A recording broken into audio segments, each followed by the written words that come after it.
হ্যাঁ ভিউয়ার্স, আপনি হয়তো একটি ওয়েবসাইট ক্রিয়েট করেছেন, কিন্তু সেটিকে এখন ফ্রি কোনো হোস্টিং সার্ভার হোস্ট করতে পারছেন না, কিংবা ফ্রি কোনো ডোমেন নেম খুঁজে পাচ্ছেন না। গিটহাবে গিয়েছেন, তাতেও খুব একটা লাভ হচ্ছে না, কারণ গিটহাবে রিসেন্টলি আপডেট হয়েছে। আপডেট হওয়ার পর এখন সেটাতে আর কোনো প্রজেক্ট পোস্ট করা যাচ্ছে না, অর্থাৎ হোস্ট করা যাচ্ছে না।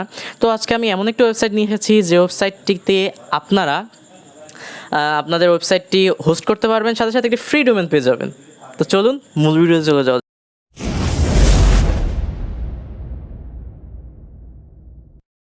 তো ভিউয়ার, চলে এসেছি আমরা আমাদের ডেস্কটপের স্ক্রিনে। তো মূল ভিডিও চলে যাওয়ার আগে আবার একবার বলে রাখবো, যদি আপনারা আমাদের চ্যানেলটিকে এখন পর্যন্ত সাবস্ক্রাইব না করে রাখেন, তাহলে এখন সাবস্ক্রাইব করে রাখুন আমাদের চ্যানেলটিকে। তো চলুন আর কথা না বাড়িয়ে চলে যাওয়া যাক এখনই আমাদের মূল ভিডিওতে। তো সর্বপ্রথম চলে যাবো আমি W3 স্কুলসে। আপনারা যারা যারা কোডিং করেন তারা অবশ্যই জানেন W3 স্কুলসের কথা, কারণ আমরা যখন কোডিংয়ে টুকটাক বেঁধে যাই তখন আপনার হেল্প নেই W3 স্কুল থেকে। তো এই যে W3 স্কুলও কিন্তু আমাদেরকে একটি ওয়েবসাইট হোস্ট করতে দিবে এবং সাথে সাথে একটি ডোমেইনও দেবে, এবং সেই ডোমেইনটা কি জানেন? .com। চিন্তা করতে পারছেন, আপনাকে ডোমেইন দিচ্ছে ফ্রি, তাও আবার .com। তো চলুন চলে যাক W3 স্কুলসে, কীভাবে করবেন সেটা দেখানোর জন্য। এই যে W3 স্কুলে চলে আসবো, এই ইন্টারফেসটি আমার সামনে শো করতেছে। তারপরে এবার দেখবেন এই যে ওয়েবসাইট লেখা, সেখানে ক্লিক করবেন। গেট স্টার্টেড ফর ফ্রি এখানে ক্লিক করবেন। এবার আমি এখানে নিউ একটা অ্যাকাউন্ট ক্রিয়েট করে নিচ্ছি। আপনাদের যদি আগে থেকে অ্যাকাউন্ট থাকে তাহলে simply already have an account এখানে লগ ইন করে নেবেন, আর যদি না থাকে তাহলে আমার মতো এরকমভাবে অ্যাকাউন্ট ক্রিয়েট করে নেবেন। আমি অ্যাকাউন্টটি ক্রিয়েট করে নিচ্ছি।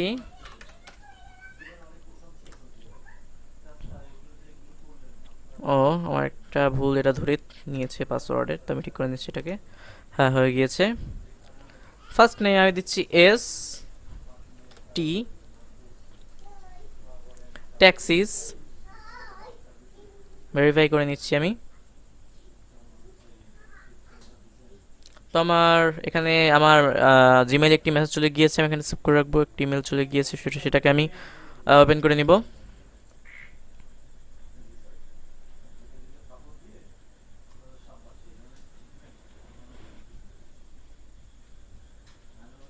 এই যে W3 স্কুলের একটি ইমেল চলে এসেছে এখানে আমার।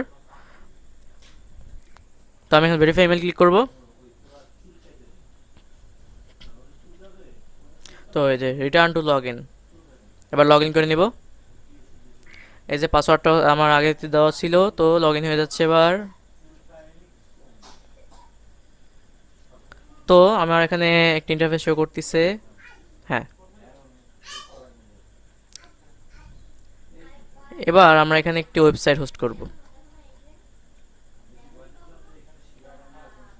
তো এবার চলে যাই আমরা W3 স্কুলের এখানে আইকনে ক্লিক করবেন, তারপর পুনরায় ওয়েবসাইটে ক্লিক করবেন, তারপর গেট স্টার্টে ক্লিক করবেন। ক্লিক করার পর এই যে আপনার সামনে এরকম একটি ইন্টারফেস শো করবে, দেখতে পাচ্ছেন। আমি কিন্তু পুনরায় সেই আগের অবস্থানে গিয়েছি, আবার আমি সেই ওয়েবসাইটে ক্লিক করেছি, গেট স্টার্টেডে ক্লিক করেছি, তারপরে এই ইন্টারফেসে চলে এসেছি। Step, how do you want to create your space. তো এখানে start with a blank page এখানে ক্লিক করে দেবেন, তারপর start with a blank page খেয়াল করেন, এখানে ক্লিক করবেন, তারপর কন্টিনিউতে ক্লিক করবেন।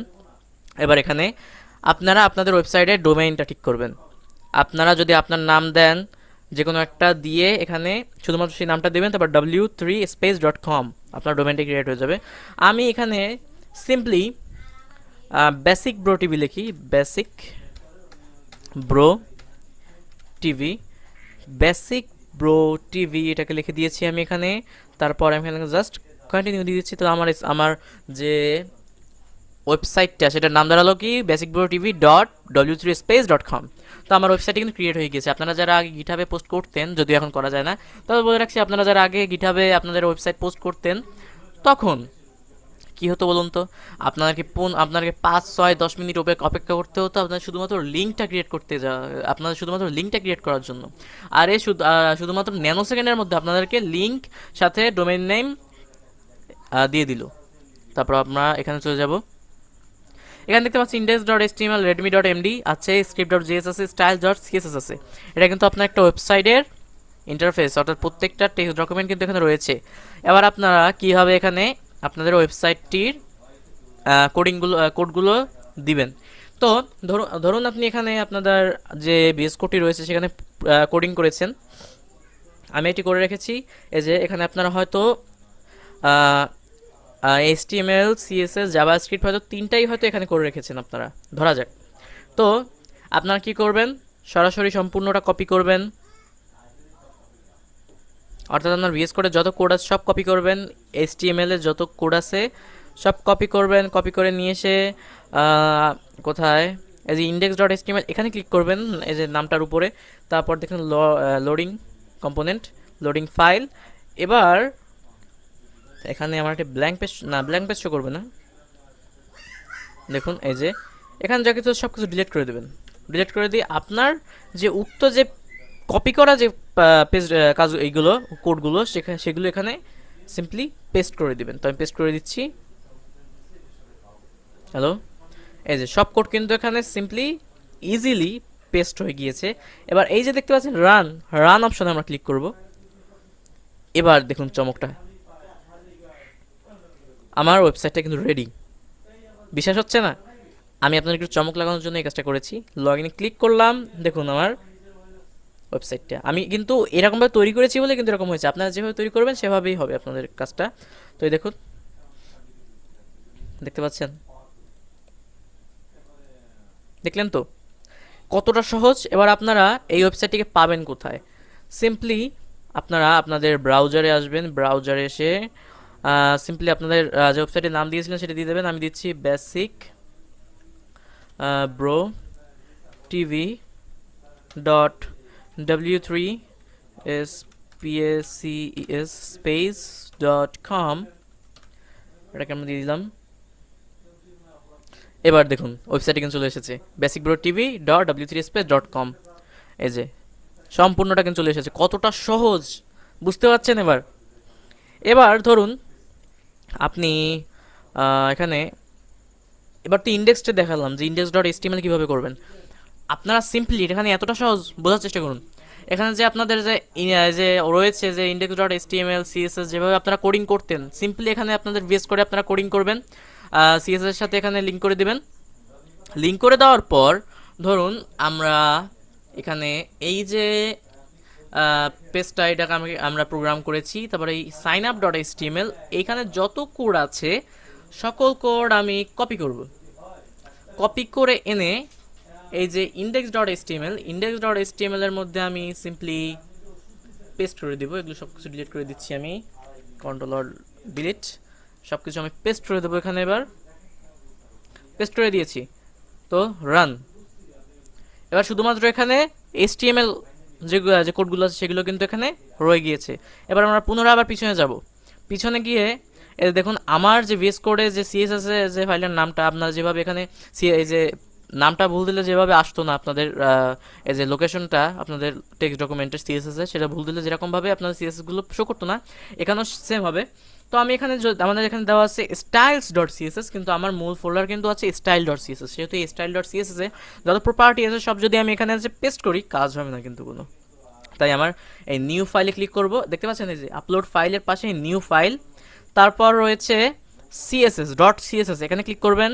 আপনাদের যে ফাইলটার নাম style.css, অর্থাৎ যে নামটাই দেবেন সেটাই দিয়ে দেবেন এখানে style style.css, ক্রিয়েট ফাইলে ক্লিক করবেন। এই যে style.css চলে এসেছে। এবার আমরা ভিএস কোডে আসছি। ভিএস কোডে এসে এখানে যত প্রপার্টিজ আছে সবগুলোকে আমরা চুরি করে নিচ্ছি, তারপর এখানে এনে মজুত করে রাখছি। হ্যাঁ, এই যে style.css এখানে ক্লিক করবেন, আবার এখানে, তারপর এখানে এসে পেস্ট করে দেবেন। এবার এই যে রানে ক্লিক করবেন। ক্লিক করলেন, দেখতে পাচ্ছেন আপনাদের ওয়েবসাইটটা চলে এসেছে কিন্তু এখানে। হ্যাঁ, আপনাদের HTML ফাইলটা দিলেন, CSS ফাইলটা দিলেন, এখানে কিন্তু চলে এসেছে। এবার আমি যদি এখানে দাঁড়ান, আমি একটু এখানে চেঞ্জ করে নিই, একটু প্রোগ্রামিংয়ে ভুল হয়েছে এখানে।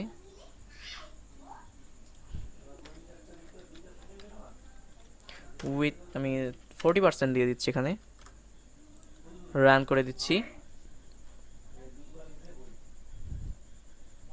হ্যাঁ, হয়ে গিয়েছে। এবার আমি সিম্পলি এই যে এখানে একটা নতুন উইন্ডো নিয়ে নিচ্ছি। এখানে এসে আমি সিম্পলি সার্চ করব basic bro TV dot w3 space dot com নিয়ে চলে এসেছে, কিন্তু কারণ ওদের ডাটাবেসে সেভ হয়ে গিয়েছে, এটা অটোমেটিকলি চলে আসবে স্বাভাবিক। এই যে দেখুন দেখুন কতটা সহজ এখানে কাজ করা। আপনাদেরকে ডোমেইন দিচ্ছে, আপনাদেরকে হোস্ট করতে দিচ্ছে, তো অসাধারণ একটি ওয়েবসাইট, তাই না? তো ভিউয়ার্স, এই যে আমি যে ওয়েবসাইটটা দেখালাম এটা কিন্তু একটা কন্ডিশন আছে। আপনাদের এই যে w3 স্কুলে যে আপনারা কাজ করবেন একটি কন্ডিশন কিন্তু রয়েই যায়, সেটা হলো একটি জিমেল আইডি দিয়ে আপনারা মাত্র একবার একটি ওয়েবসাইট এখানে করতে পারবেন, আপনারা হোস্ট করতে পারবেন, ডোমেইন নেম নিতে পারবেন মাত্র একবার একটি জিমেল আইডি দিয়ে। তারপর আরেকটি জিমেল আইডি আপনাকে খুলে তারপরে নতুন করে লগ ইন করে w3 স্কুলে আপনাদেরকে এই কাজটা করতে হবে। এটা হওয়া উচিত, যে কেউ থাকলেই w3 স্কুলের কন্ট্রোলে যে কেউ থাকলে এই কাজটা করতো, কারণ আপনি ডোমেইন নেম দিচ্ছেন, যদি এটি সাবডোমেইন, ডোমেইন নেম দিচ্ছেন, তারপর আপনারা আবার হোস্ট করতে দিচ্ছেন, কতবারই দেবেন, তাই না? তাহলে তো লোকজন আর ডোমেইন নেম কিনবে না। তো তাই আপনারা এখান থেকে একবার একটি ওয়েবসাইট খুব সুন্দর মতো আপনারা হোস্ট করতে পারবেন। আমার মনে হয় আমরা গিটহাবের থেকে এটাতে খুব বেশি সুবিধা পাচ্ছি, তাই নয় কি? তো আমরা আবার চলে যাব এই ইন্টারফেসটিতে, এখানে না, এই যে ইন্টারফেসটা এখানে লোড দিলে কিন্তু চলে যাবে, এই যে এটা চলে আসবে। অর্থাৎ আপনি যে কোনো সময় আপনার মর্জি অনুযায়ী আপনি যে কোনো সময় আপনার এখানে এসে আপনার ওয়েবসাইটটাকে ডেভেলপ করতে পারবেন। হ্যাঁ, আপনারা ওয়েব ডিজাইন করার পর এখানে এসে আপনারা সিম্পলি ওয়েব ডেভেলপমেন্ট করতে পারবেন। আপনারা আপনাদের JS file, CSS file, JavaScript file সব এখানে কিন্তু প্রোগ্রাম করে প্রত্যেক দিন এটাকে ডেভেলপ করতে পারবেন, এবং রান করলেই যেই রানে ক্লিক করবেন সাথে সাথে সেটি ডাটাবেসে সেভ হয়ে যাবে। তো ভিউয়ার্স, এই ছিল আজকের ভিডিওটি, আশা করি সবাই সবকিছু বুঝতে পেরেছেন। যারা যারা কিছু কিছু টপিক বুঝতে পারেননি তারা আমাকে কমেন্ট সেকশনে জানাবেন, আমি আপনাদের সমস্যাগুলো সমাধান করার চেষ্টা করে দেবো ইনশাল্লাহ। তো যারা যারা এখন পর্যন্ত আমার চ্যানেলটিকে সাবস্ক্রাইব করেননি তারা প্লিজ সাবস্ক্রাইব করে রাখুন আমাদের চ্যানেলটি এবং আমাদের পাশে থাকুন। ধন্যবাদ।